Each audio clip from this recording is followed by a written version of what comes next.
Hi, everyone. So I'm going to take a few minutes here to just explain what I'm asking you to do for the second assignment this week, the second short story, Hills Like White Elephants. Let's go ahead and take a look at that. Okay. All right. So you're going to read this story as well.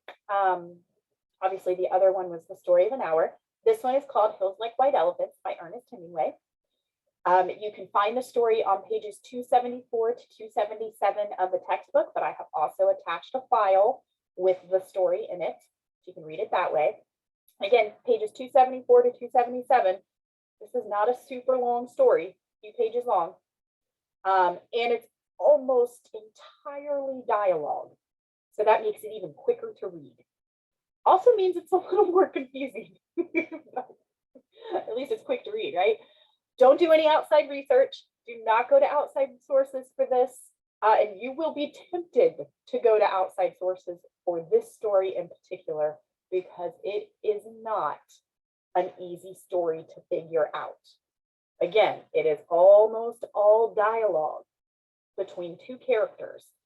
And it can get confusing to keep track of who is speaking, because he doesn't always provide dialogue tags. So you got to kind of keep track of the back and forth. And not only is it all dialogue, but it's 4 pages of dialogue that don't really reveal very much. It's going to seem like a waste of time, perhaps, after you've read the whole thing and you're being like, what the heck was that? Like, what? I don't understand anything that these two characters were talking about. That's okay. Don't do any outside research. Give it your best shot in answering these very basic questions, right? And then, of course, I will go over the story next week, right? See if you can, though. After you read it that first time and you're like, what these two people are talking about, see if you can kind of glance back and what stuck out. What did they say to each other that you picked up on?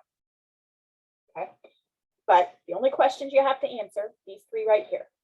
Who are the 2 main characters in Hills Like White Elephants? And what did you learn about each character as you read? So who are they? And then based on what each one said, right, to the other at any point, what did you pick up on about these 2 people? Question 2. Although most of the story is made up of dialogue, there are several moments where the narrator describes the setting of the story. What do we learn about the setting? And this should be really easy to find because, again, 98% of this story is dialogue. So all you got to do is look for the sections that aren't dialogue. Read them. What do we learn about the setting? Okay. Remember, setting is time and location. You may not really be able to pick up on the time part of the setting, but location and where they're at. You might not know exactly, like geographically, but you can say what they see, what is around them. That's it. And then the third question, what questions do you have after reading the story? I'm sure you're probably going to have quite a few. That's great. Okay.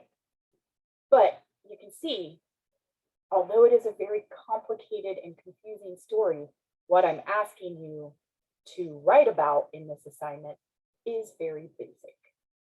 Okay, I will follow up on this story next week and give you all the information you need. All right, just do the best you can.